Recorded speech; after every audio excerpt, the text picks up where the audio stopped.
The wedding app said, "We're so glad you'll be part of our special day." Eleanor Hartley, mother of the groom, had never received an invitation. Her son called it a logistical decision. His fiancé called it cleaner. By sundown, their names vanished from her will, her trust, and the house they once assumed they'd inherit. She didn't yell. She signed, with ink, not emotion. And when the silver envelope arrived at their reception, the mother they excluded became the legacy they lost. Wait, before we go any further, I gotta ask, where are you watching from? Drop it in the comments, and don't forget to subscribe. The call came at 11:06 a.m., just as Eleanor was folding her linen napkins for Sunday's brunch. The phone buzzed against the kitchen granite, a number she didn't recognize, but with a local prefix, one of the expensive neighborhoods just north of the lake. "Hi, this is Joe from Moonlit Blooms, just calling to confirm the table arrangements and placement cards for Brian and Claire's reception." Eleanor paused, her fingers still pinching the crease of a navy napkin. "I'm sorry, who?" "Oh, Brian and Claire Hartley. I had this number listed under mother of the groom, Eleanor. It was for the bride's side confirmations, unless you're—" Eleanor smiled, thin as a wire. "I believe I'm the Eleanor you're trying to reach," she said softly, "but I wouldn't know anything about seating." There was a moment of awkward static.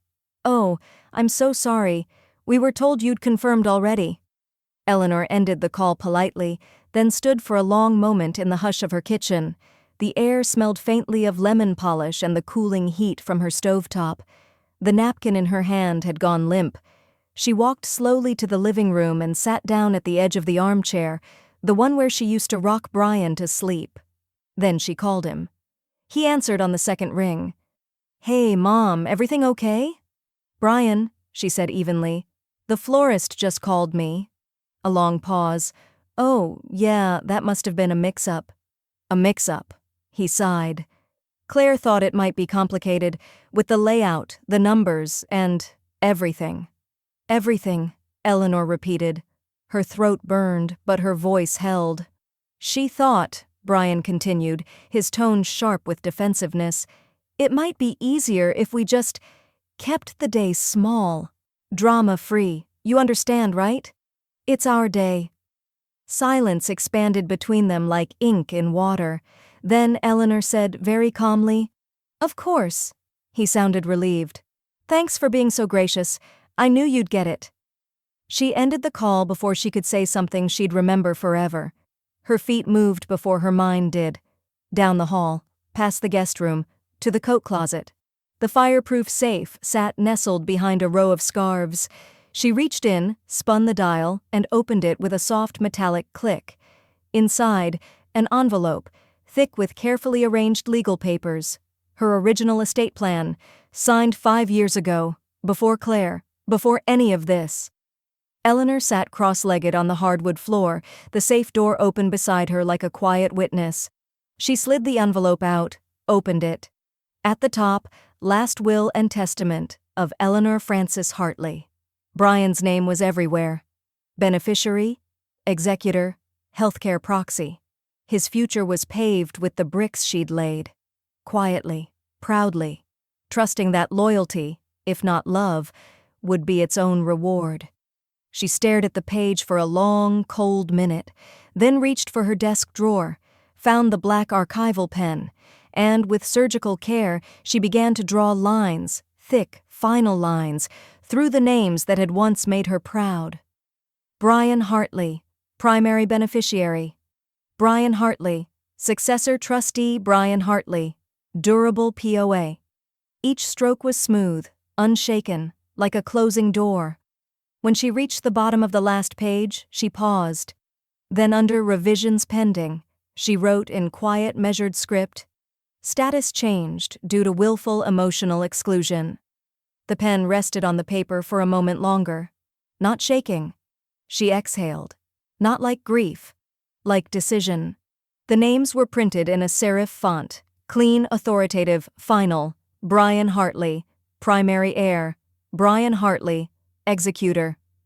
Brian Hartley, trustee, health proxy, financial agent. Eleanor's eyes moved down the page like they were reading a list of vanished assumptions. each role once entrusted with care. Now, each a reflection of her misjudgment. The air in her study felt cooler somehow, even though the heater was humming gently. Outside, wind moved through the late spring trees. Inside, Eleanor pulled a legal pad toward her and wrote 2 words at the top in capital letters. Irrevocable trust? She wasn't rash. She didn't storm through revenge. She strategized. By noon, she'd bookmarked 5 articles. By 2, she'd found Naomi Klein's name again, her estate attorney from 2 years ago. And by 4:15, she was seated across from her in an office where the light smelled of professionalism, lemon cleaner, printer ink, ambition. Naomi was sharp-eyed, mid-40s, with tailored sleeves and a voice like an objection sustained. She skimmed the will silently, flipping pages until she reached the crossed-out names. "Did he ask for this?" Naomi asked. "No," Eleanor said evenly. "He just made it unnecessary." Naomi looked up. "Was there written notice of your exclusion?" Eleanor's lips curved faintly, not a smile, a knife of dignity. "Worse," she said. "I was casually dismissed, as if silence was supposed to feel graceful." Naomi leaned back in her chair, tapped the document once with her red pen. "Then let's make it permanent." She opened a drawer, removed a new file folder and wrote, "Hartley, trust restructure" across the tab in all caps. "We'll begin with disinheritance, irrevocable clauses, beneficiary redistribution. Do you want this to be unchallengeable?" "Down to the ink," Eleanor said. Naomi began typing. Eleanor watched, her breath even, her spine straight. For the first time in days, her body no longer felt like it was bracing for impact. It was delivering one. An hour later, Naomi slid a thick, sealed envelope across the table. "To be delivered post-vows," she said. "There's a ceremonial poetry in that." Eleanor took it without flinching. The silver envelope gleamed beneath the office light. At home, she placed the envelope gently inside a fireproof sleeve and tucked it into her cedar chest, the one that once held christening blankets and Brian's baby shoes. She didn't cry. She boiled water for tea. She stood at the kitchen window and watched the shadows shift. That night, as she climbed into bed, her phone buzzed. A notification from an app she didn't recognize, Claire and Bree 2024, Wedding Hub. She tapped it. It opened with pink florals and glittering cursive. "Welcome, valued guest. Let's help you plan your stay." Below that, "We're so glad you'll be part of our special day." She stared at it for a moment, stunned, breath frozen. It wasn't an apology. It wasn't even an oversight. It was automation. An algorithm treating her like a guest when the humans behind it had already decided she wasn't welcome. She closed the app, deleted it, then walked to her writing desk, opened her journal, and penned a single line. "They planned a wedding. I planned an exit." She looked up at the clock. 3:15 p.m., just the right moment, on the right day, between the cutting of cake and the weight of toasts. She circled it. The study was quiet, save for the faint tick of the antique mantel clock, an inheritance from Eleanor's own mother. On the wall directly across from her desk, Brian's framed college diploma stared back at her, crisp and uncreased, still mounted with the original university seal. She'd paid for half of it. Maybe more. The bursar's office never called him, just her. She stood slowly, her joints murmuring as she rose. One by one, her eyes moved over the room. The walnut bookshelf, his first apartment's housewarming gift. The floor lamp with the Edison bulb, her just because gift after he got his first job. The stitched throw on the reading chair, embroidered with Mom's corner in thread she paid for, hands that still remembered the ache. She moved to the hallway. There, the frames multiplied. A younger Brian grinning in a Little League jersey. A photo of the two of them at a botanical garden, his graduation weekend, his arm around her shoulder, her face lit by a rare laugh. Eleanor reached for the frame. It resisted slightly, as if trying to stay. She set it gently on the entryway table. Then the next. And the next. By late afternoon, the hallway wall was bare, just outlines where memories had once hung, sun-faded ghosts in perfect rectangles. She made herself a cup of Earl Grey, held it in both hands like armor, and dialed Naomi. The line clicked after 2 rings. "Eleanor," Naomi greeted, already focused. "I have a question," Eleanor said. Her voice was calm, clipped. "Can we backdate clauses? For example, if fraud occurred or exploitation?" Naomi paused. "Only if there's financial or emotional grounds, something documentable. Why?" Eleanor's eyes drifted to a torn checkbook stub on the desk. "Bridal deposit, Claire and Brian, $3,500. Her signature, her pen." "I'm still gathering," she said. Naomi's tone shifted, cooler, sharper. "When you're ready, send every document. I'll line up the paper trail." Eleanor didn't thank her. She simply ended the call. She moved to the guest bedroom, what used to be Brian's room. The closet still held shoeboxes with science fair ribbons, a tarnished pocket knife she once confiscated when he was 10, a letter from the university congratulating her for raising such a promising student. She opened the drawer beside the bed and found the card she'd bought for their wedding, a tasteful cream with gold trim.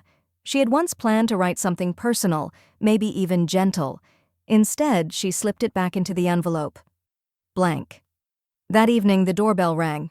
Her landline buzzed at the same time. Confused, she reached the phone first. "Mrs. Hartley?" A honeyed voice. "This is Denise, Claire's mother." Eleanor's back straightened, but she said nothing. "I know it's awkward," Denise continued, soft as a satin ribbon around poison. "But would you be willing to send something for the gift table? Just a token. Your presence is missed, of course, but they're trying to keep things simple." Eleanor's silence thickened. "Oh, just something elegant," Denise added quickly. "They've registered at Crate and Barrel, a KitchenAid mixer, for instance." Eleanor finally spoke. "Would it be rude to send a document instead?" Denise gave a light laugh. "You're so funny, Eleanor." "I wasn't joking." A beat of confused silence. Then Eleanor hung up. She returned to her desk, poured the now cold tea down the sink, pulled out the silver folio Naomi had given her, a different kind of gift. She took a fresh sheet of stationery and wrote with smooth black ink, "You left me out, I took you with me." She folded it neatly and slipped it inside the folio. Eleanor placed the silver folio on her dining room table with the same care one might give a crystal decanter or a ceremonial dagger. The leather shimmered faintly under the chandelier's warm light, embossed with graceful serif letters. "Family Legacy, 2024" inside it, a cleanly structured document, the new will. This one bore no trace of Brian Hartley, nor his wife. No executor roles, no contingencies, no inheritance. It was elegant, undeniable, and binding. Claire had requested something from Crate and Barrel. Eleanor gave her something that couldn't be returned. She picked up her landline and dialed a courier service she used once for legal filings during the estate planning of her late husband. "I need a private delivery," she said, "to a venue in Westfield this Saturday, the Hartley wedding." The woman on the other end asked, "Standard or signature required?" "Signature," Eleanor said, "but not by the groom, just by the gift table coordinator."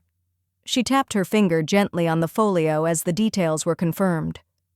"Drop-off time?" 3:15 p.m., she replied. "It needs to arrive between the cutting of the cake and the start of the toasts." The woman hesitated, chuckled politely.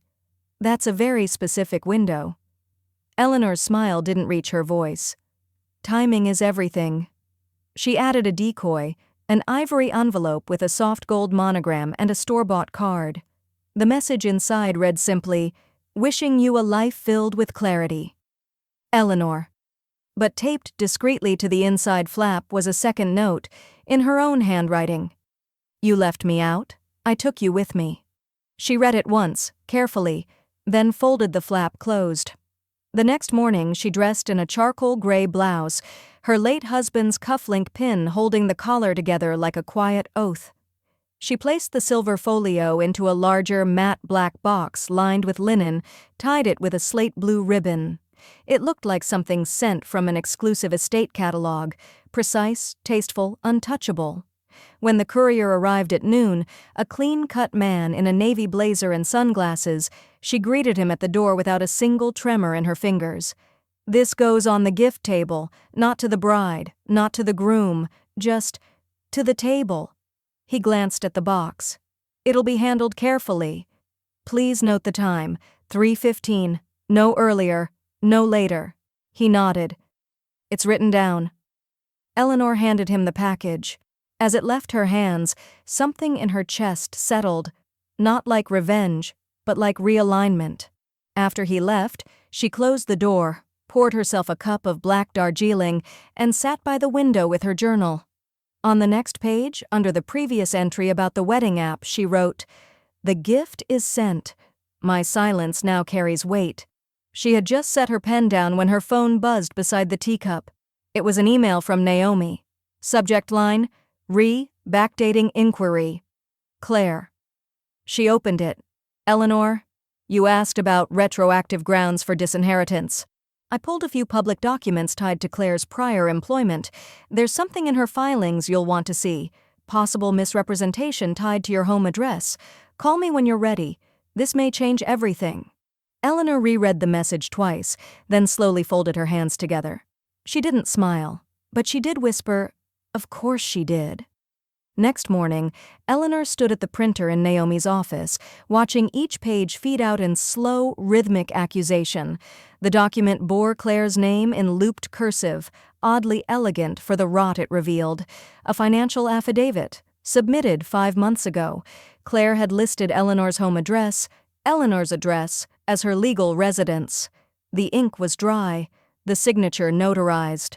The motive, as Eleanor read it line by line, reeked of quiet entitlement.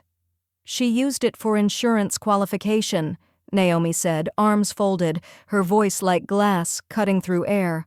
"A subsidized premium plan that required a permanent U.S. residence. Your home address made her eligible." Eleanor didn't move. She didn't blink.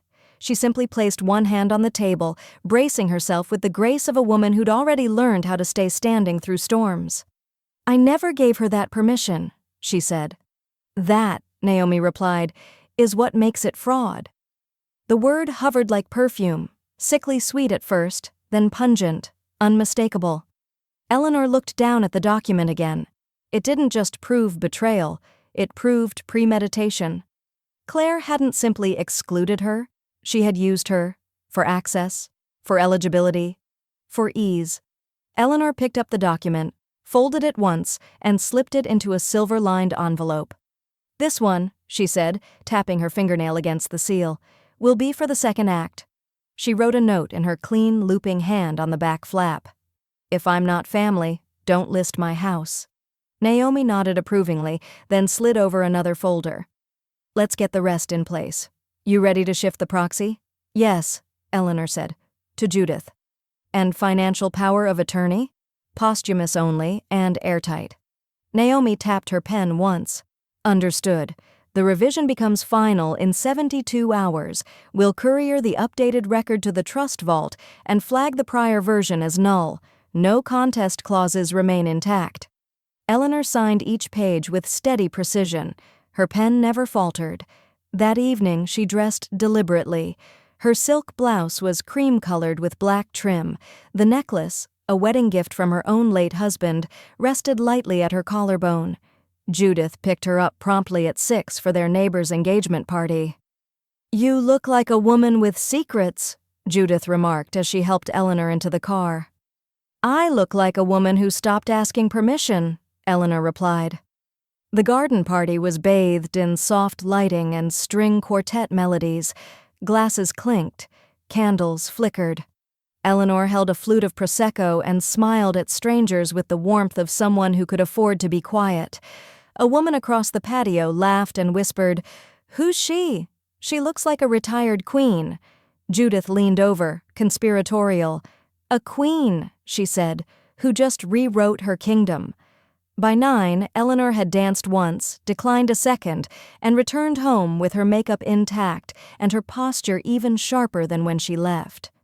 She kicked off her heels and poured herself a nightcap, bourbon, 1 ice cube, no apology. At 9:12 p.m., her phone buzzed. Courier notification. Item successfully delivered to Westfield Gardens Event Center. Signed for at 3:17 p.m. by table staff. Delivered mid-toast as requested. Eleanor took a sip of bourbon and exhaled slowly. Her silver folio had landed in the center of a wedding reception, right between laughter and promises. At the precise hour, illusions begin to solidify into memory. She raised her glass toward the empty hallway.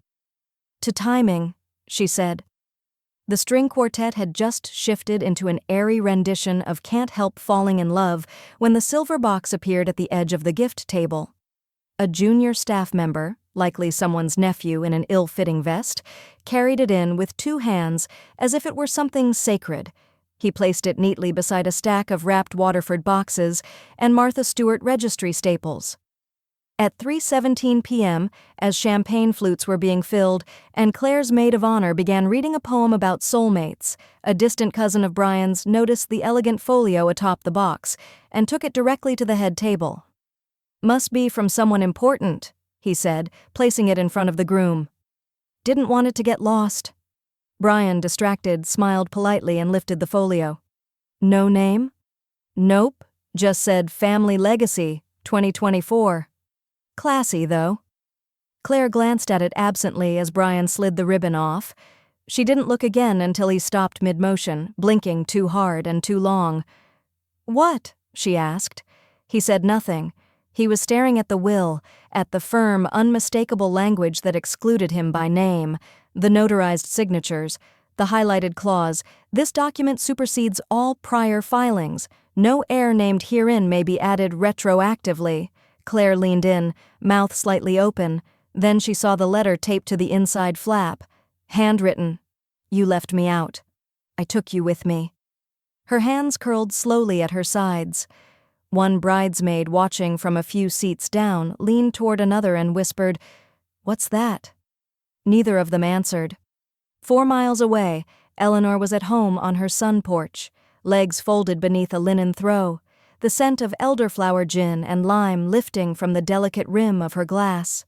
The air was still. Nothing but the sound of birds in the cedar tree outside her window and the steady breath of someone who no longer owed her silence to anyone. Her phone vibrated once. "Naomi. Delivery confirmed. Prepare for fallout. They'll likely attempt contact. Say nothing." Eleanor didn't reply. She simply tapped the screen, went into Settings, and blocked both numbers, Brian and Claire. The silence that followed wasn't empty. It was earned. 10 minutes later, her email pinged, an incoming message from Brian. Subject, "We need to talk." But when he hit send, it bounced. Recipient account no longer receives outside contact. At the venue, Claire's lipstick was fading at the edges. She hadn't moved in 3 minutes. Brian had closed the folio, his jaw visibly tight. The father of the bride leaned over, voice low. "Is everything okay?" Claire didn't answer. She stood, walked outside into the late afternoon sun, pulled out her phone, opened Instagram. Her fingers hovered before typing. Then she posted a story, white text against black. "Family should come with disclaimers." The cursor blinked steadily on the blank document. Eleanor adjusted her reading glasses, let her fingers settle lightly over the keyboard, and began typing without ceremony. "Inheritance after estrangement, a guide for the quietly removed." She paused for a moment, watching the title form like a crack across ice. It didn't feel vengeful. It felt clean. Over the course of 3 evenings, Eleanor crafted it section by section. Her language was formal, restrained. Bullet points, clauses, annotated footnotes. Her years managing her late husband's business accounts returned to her with swift precision. Each line came not from anger, but from finality. How to revoke co-signatures, how to build a trust with no contest clauses, how to protect one's name from misuse, how to choose legacy over sentiment. When she finished, she posted it anonymously on an elder legal forum under the pseudonym Willful Silence. Within 72 hours, it had over 2,000 views. She didn't comment. She didn't respond. but she read every message from women like herself. I thought I was alone. My son did the same. Thank you for writing what I couldn't. 1 week later, she joined a Zoom call hosted by an elder estate coalition. The meeting room flickered with squares, women in modest blouses, stoic faces, bookshelves behind them, and muted microphones. Their silence wasn't defeat, it was armor. The host introduced the session. Today we're discussing disinheritance as protection, not punishment. Eleanor didn't speak until minute 41. When she did, her voice was low and smooth. I was removed from my son's wedding, she said. Not formally, casually. That was the part that did the most damage. A few faces shifted. I rewrote my will, legally, quietly. I didn't scream or plead, I just removed my place card from the table, and then I made sure they couldn't touch a single fork on the estate. Silence followed, then applause, soft, reverent. One woman wiped her cheek. Another said, "God, that's good." Eleanor didn't smile, but she looked directly into the camera and said, "Peace is sometimes a filing, not a feeling." Later that night, her voicemail light blinked red. She listened once. Claire's mother. "Eleanor, I didn't know they'd done that. I didn't know you weren't invited. I'm so sorry. I would have said something. I would have—" Eleanor deleted it mid-sentence. Not cruelly, just deliberately. Like folding away a letter that no longer required a response. The next morning, Naomi called. "It's done," she said. "All filings complete?" Eleanor asked. "Finalized, notarized, and registered across all federal and state databases. Brian has no legal standing, he can't contest, not even with blood relation." Eleanor let the words land without blinking. "Thank you." "You did everything right," Naomi said. With dignity. Eleanor smiled faintly. "I know." That afternoon, a knock at the door. A package. No note. The handwriting was familiar. Brian's. She knew the way he looped his R's, how he always pressed too hard on the capital E. She opened the box. Inside, the Mother's Day gift she'd sent back in May, still wrapped, untouched. The ribbon had slid off in transit. She didn't bother retying it. She stood in her kitchen, holding the box as sunlight shifted across the floor, the smell of dust, cardboard, and regret. Then she walked it straight to the garage, placed it beside the paper recycling, and didn't look back. The cardboard still held the faint trace of lavender hand cream and tissue paper. Eleanor had wrapped it herself that spring, carefully, with silver ribbon and a handwritten tag, "For everything you forgot to thank me for." Now it sat on the passenger seat of her car, unopened and twice unwanted. At the corner of Maple and 3rd, she pulled into the loading zone of a women's shelter. A volunteer stepped out, eyes widening when she saw the gift box. "For a resident who doesn't get mail," Eleanor said simply, handing it over. "Bless you," the woman replied. But Eleanor had already turned to go. That night, she registered for the local Elder Estate Protection Panel. The group met monthly at the town library, half legal clinic, half emotional repair shop. At her first session, Eleanor listened more. Then she spoke. One woman whispered that her daughter drained her annuity, another that her nephew used her name to lease a car. When Eleanor finally shared, she didn't raise her voice. "I wasn't removed from my son's life," she said. "I was edited out. Quietly, like a sentence no longer deemed useful." The moderator nodded. "And what did you do?" Eleanor folded her hands. "I rewrote the chapter." Later that week, Naomi's voice was crisp over the phone. "Claire's business filings just tripped an IRS audit flag." Eleanor blinked. "Why?" "She used your address on at least 2 109s, likely to qualify for residency perks, tax-related fraud if proven."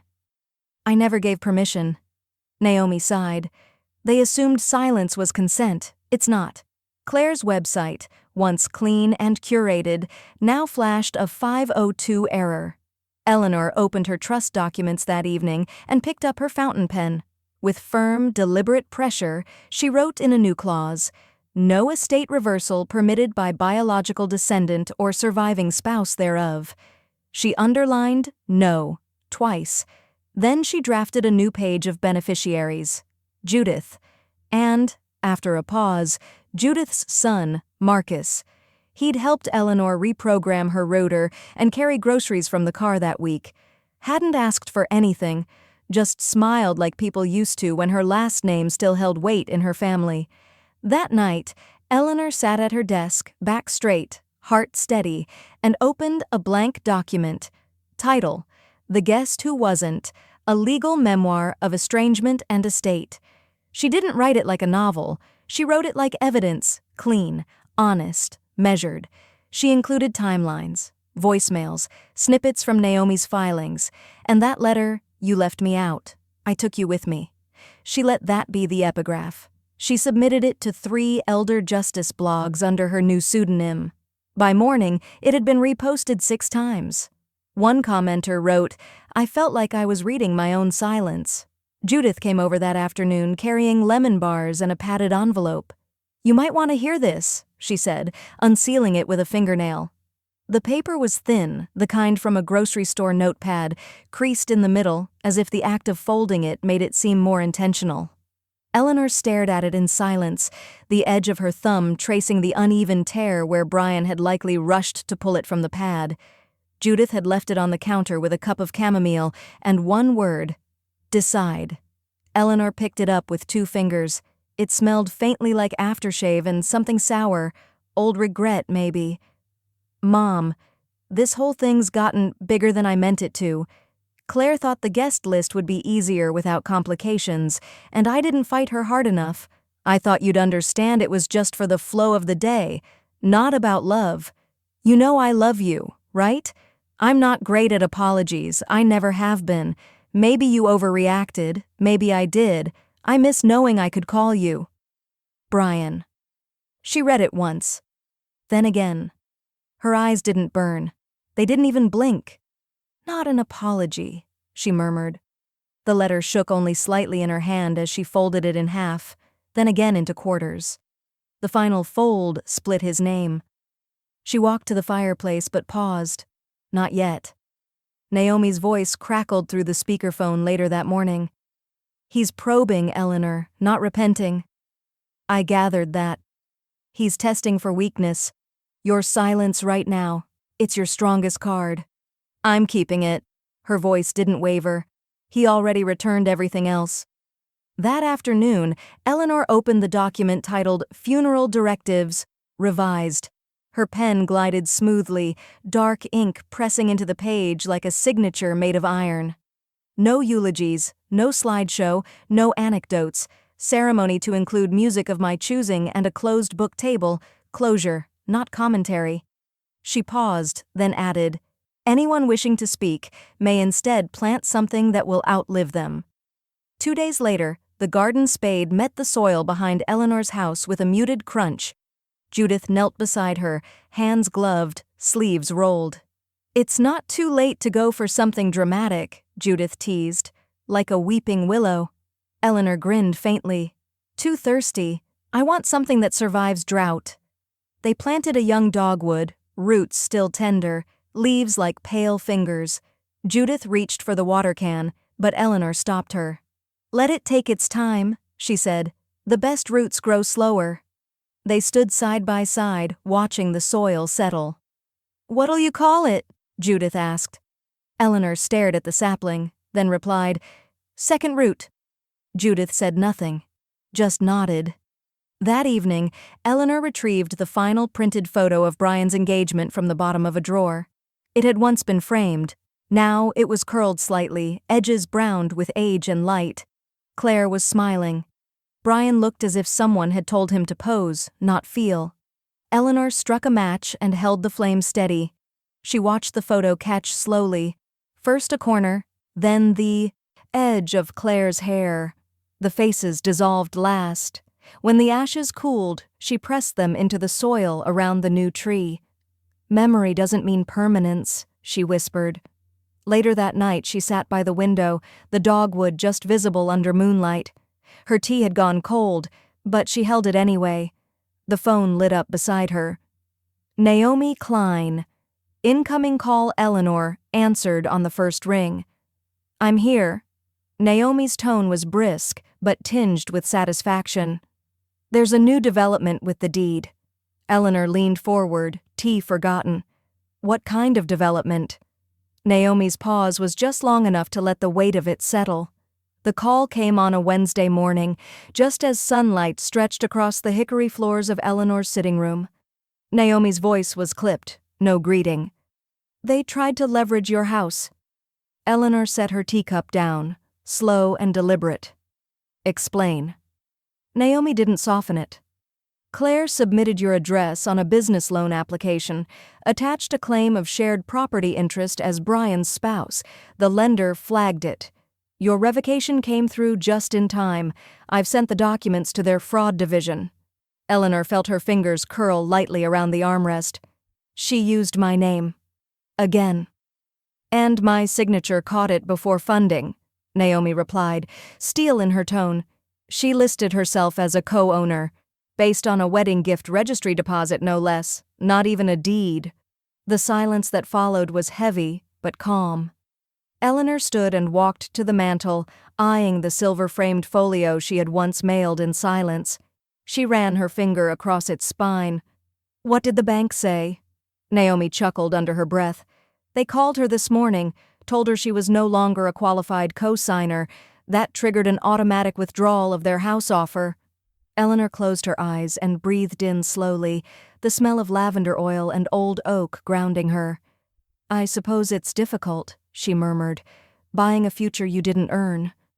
That afternoon, Eleanor sat at her writing desk beneath the wide bay window and reopened the latest draft of her will.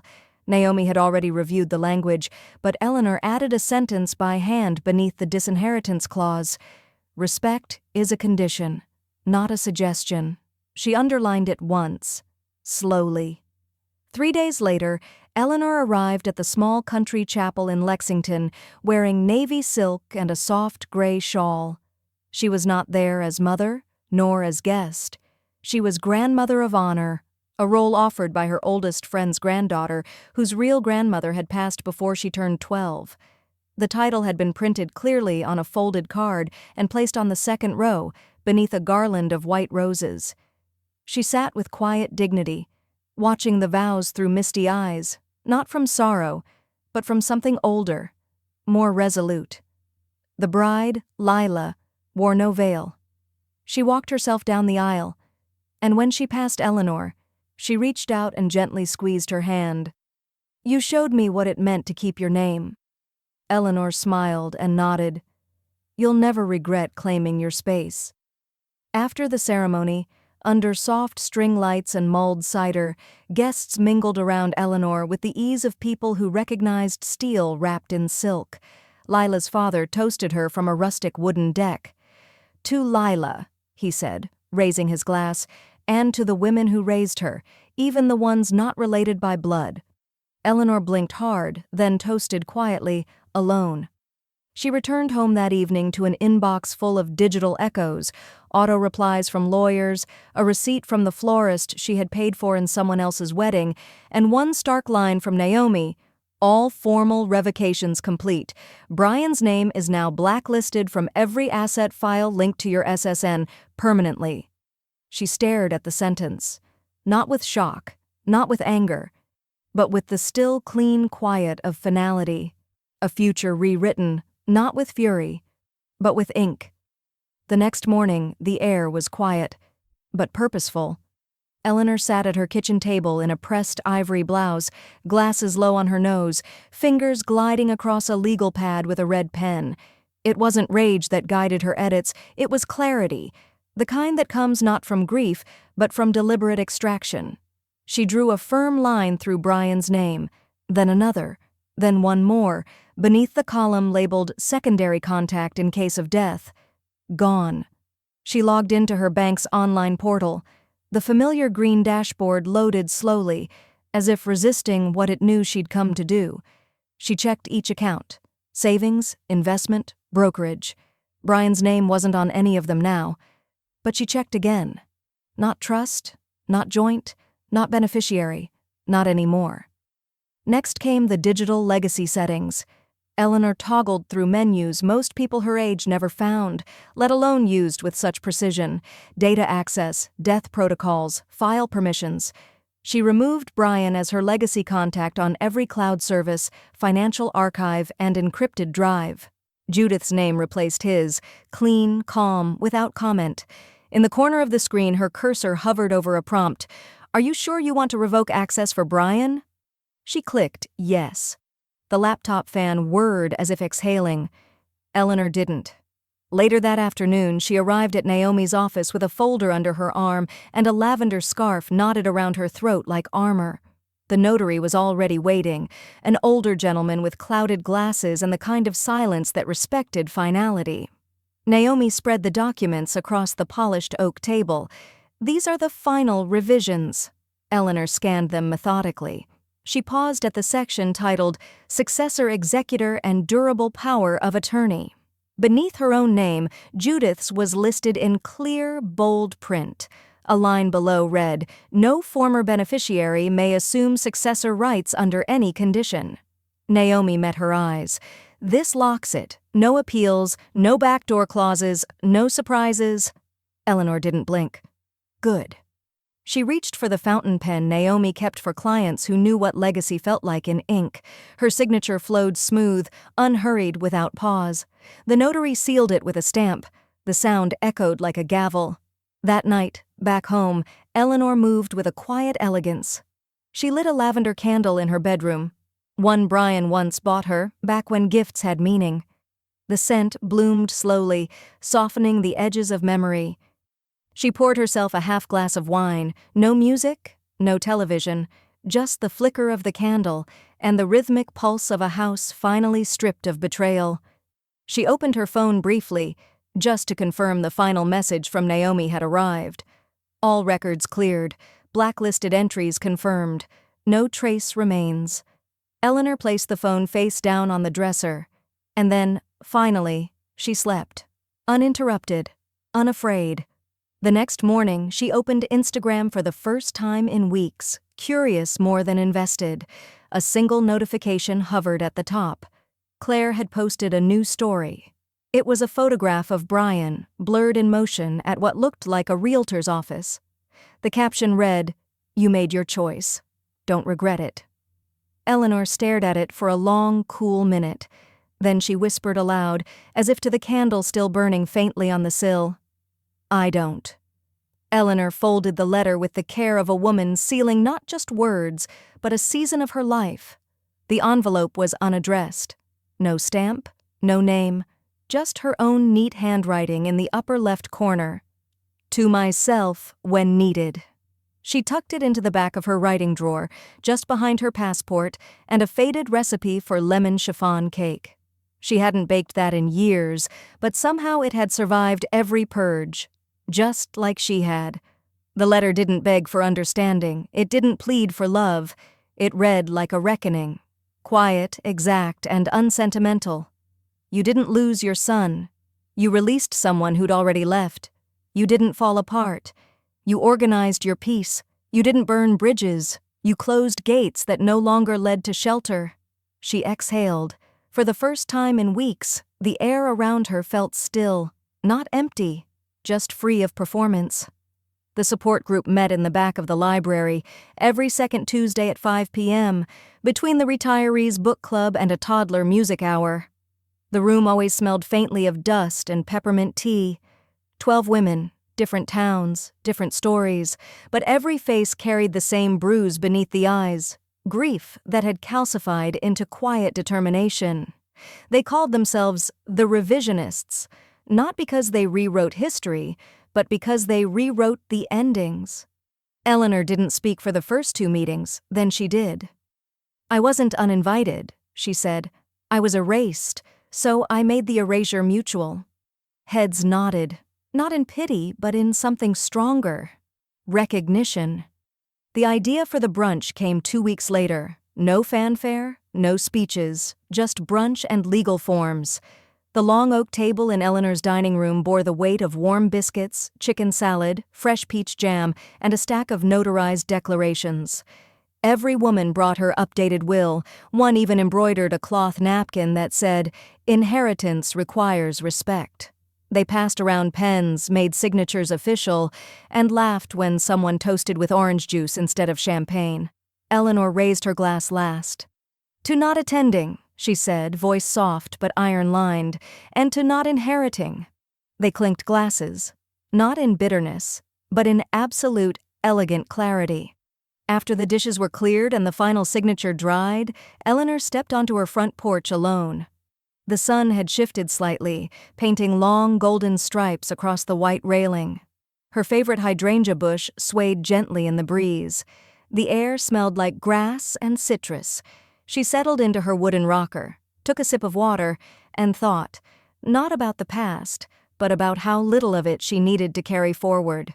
Behind her, in the quiet kitchen, the women's witness. Forms lay stacked in a folder labeled Legacy Verified.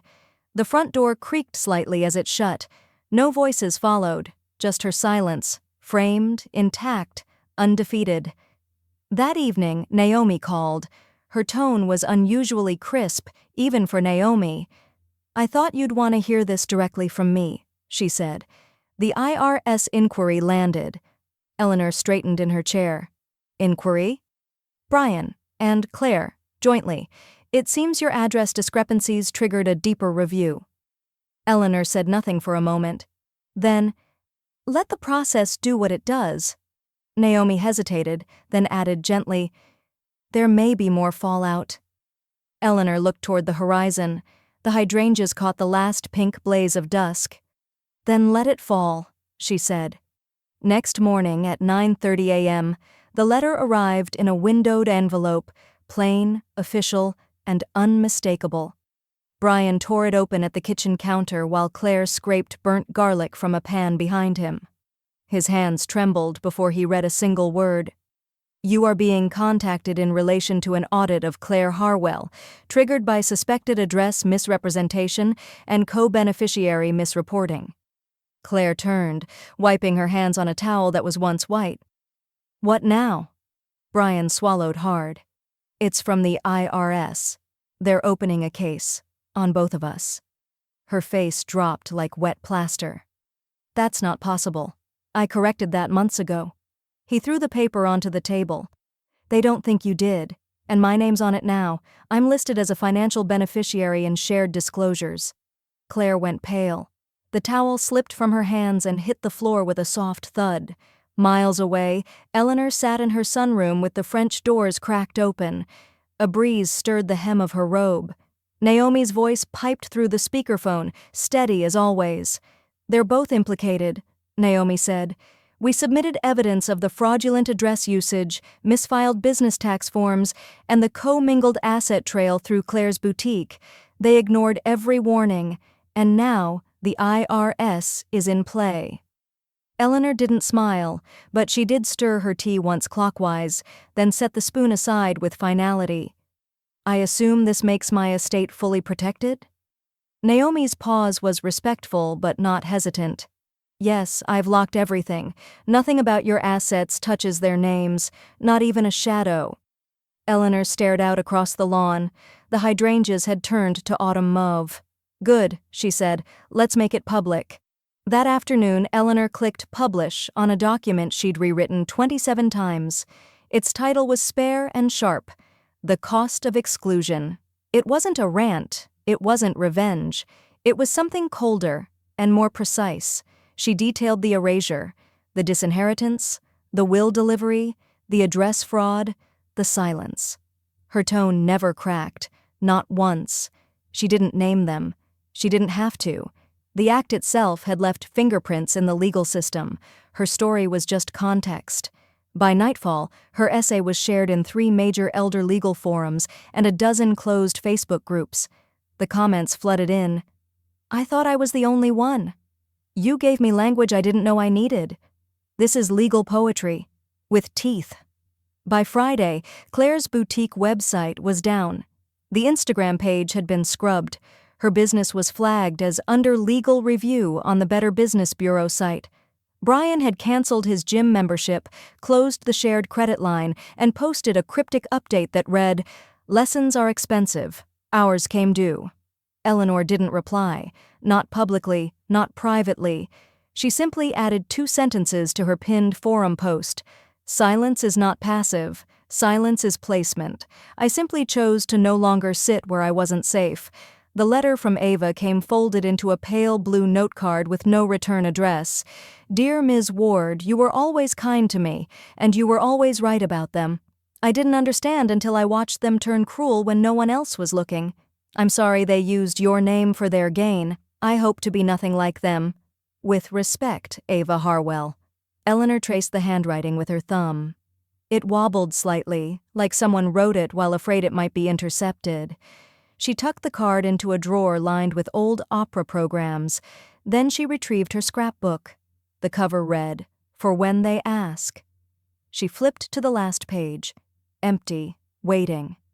From a small envelope taped inside her file cabinet, she pulled the delivery receipt from the wedding courier, the one that confirmed the folio had arrived at precisely 3:15 p.m. She taped it in, one clean line of adhesive, one undeniable timestamp. It had been 6 weeks since the wedding, but the image still lived in Eleanor's mind with unsettling clarity, like a ghost that refused to smudge in the glass. She remembered the courier's khaki uniform, the way he adjusted his cap, and how his hand hovered respectfully over the silver folio before slipping it into the reception hall. His delivery log read 3:15 p.m. sharp, right, between cake and toasts, exactly as planned. She hadn't stepped 1 foot near the venue, and yet she had arrived, not in heels or florals, but in fine print, in inheritance clauses, in consequences. Now Eleanor sat at her dining table, morning light crawling across the wood grain. Her printer whirred, spitting out a single image, one she'd lifted from the courier's digital records. The silver folio resting on a white linen table just beside a floral centerpiece marked Claire and Brian. She clipped the photo into a thin brass frame. No title, no fuss, just a date etched discreetly into the corner, June 17th, 2024. On the back, she wrote in firm blue ink, "Inheritance claimed." Then she slid the frame onto the center of her bookshelf, just below the law books, and above a small porcelain elephant Brian had made in 3rd grade. She didn't look away from it when she dialed Naomi. "I've reviewed the final will and trust structure," Eleanor said. "Everything stands." "No amendments." Naomi's voice was low, even. "Understood. Nothing is reversible without your notarized consent." "I won't be giving it." Silence passed between them, respectful and clean. Then Naomi added gently, "Your story has made rounds. There's talk of inviting you to speak at the National Elder Equity Summit." "I've spoken enough," Eleanor said. "I'd rather travel." That afternoon, she booked a train to Vermont, 1st class, 1 window seat, 1 vintage leather bag, 1 itinerary labeled Historic Estate Circuit, Autumn Tour. No one joined her. No one needed to. She packed scarves and a travel-sized French press and a novel she had no intention of finishing. At the station, she wore a deep navy coat with tortoiseshell buttons and black leather gloves, not to make a statement, just to feel the weight of her own elegance. The air in Vermont smelled like birch bark and cinnamon. She walked the sloped gardens of Shelburne Farms, ran her fingers across marble banisters built before her father had even been born. At each estate, she paused at the family portraits and studied the eyes of mothers whose names had been erased beneath surnames. "I see you," she whispered once, when no one was around. "I kept mine." On her 3rd morning, while sipping hot cider near a window that overlooked an orchard, she pulled out her phone and opened her Elder Forum account. One last post. "Estrangement is legal. So is peace. You don't need to be invited to every room to redesign the blueprint it was built from. Signed, the guest who wasn't." She hit publish and tucked the phone back into her coat pocket. The train back was smooth and quiet. Her bag rested beside her, and her mind was still for the first time in months. The house welcomed her with crisp sheets and lavender sachets in the hallway drawer. Judith had left a fresh loaf of bread in the kitchen, wrapped in linen. No note. Just understanding. Eleanor was pouring tea when her phone lit up. "Naomi." She answered, one hand still curled around the teapot handle. "It's done," Naomi said. "Final trust filed, state confirmed, your legacy proof." Eleanor exhaled slowly. No joy, no anger, just completion, the sound of the lid settling on the teapot. The check was written in fountain pen, slow and deliberate. Eleanor's signature glided across the bottom of the foundation grant like the final movement of a waltz. Ink bled just slightly through the parchment, proof that it was real, tangible, irreversible. The foundation would bear Judith's name, not Eleanor's, not Brian's. Just the woman who sat with her through every filing, every clause, every silence that followed Claire's betrayal. Judith May Grant for estranged family protection. "I want it anonymous," Eleanor told the administrator. "No press, no plaques." The administrator blinked. "That's rare." Eleanor folded her hands. "So is surviving your own erasure." The deed to her home followed next. A clean transfer, not to a cousin, not to a nephew, not to a bloodline, but to a nonprofit in New Hampshire that provided transitional housing to elder parents cut off from their children. The kitchen would become communal, the garden would remain untouched. And the study, her study, would hold every edition of her will like sacred scripture. On the desk inside that study, Eleanor left one framed sentence: "Absence is a form of inheritance, so is peace." Her obituary, when it ran in the Sunday paper, was strikingly spare.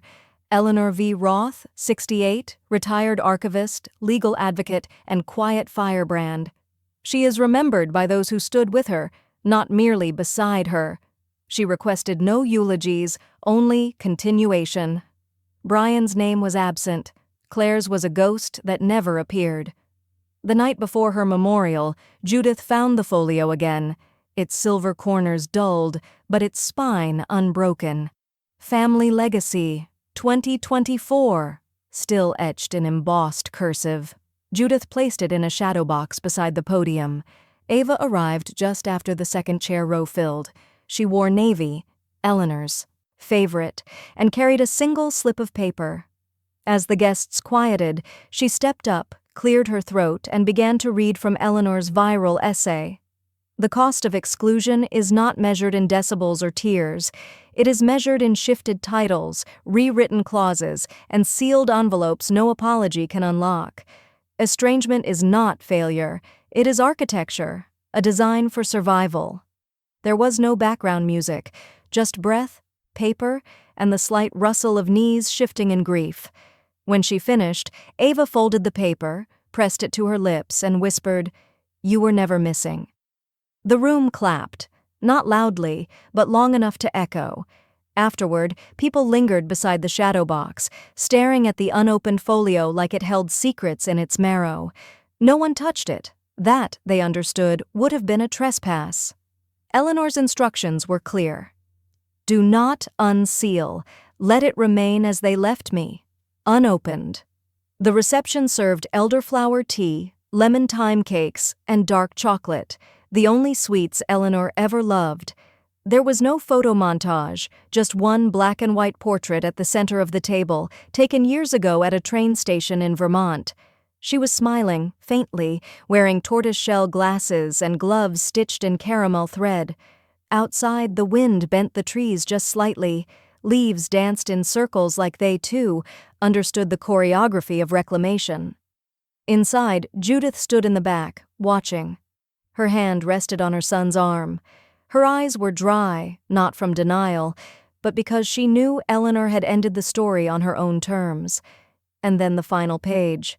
In Naomi's office, filed with clean tabs and notarized ink, was the last entry of Eleanor's will. "You excluded me from a table. I excluded you from an empire." The last time Eleanor had RSVP'd to anything was her son's wedding. The invitation never came. This time she RSVP'd to herself, and arrived with silence.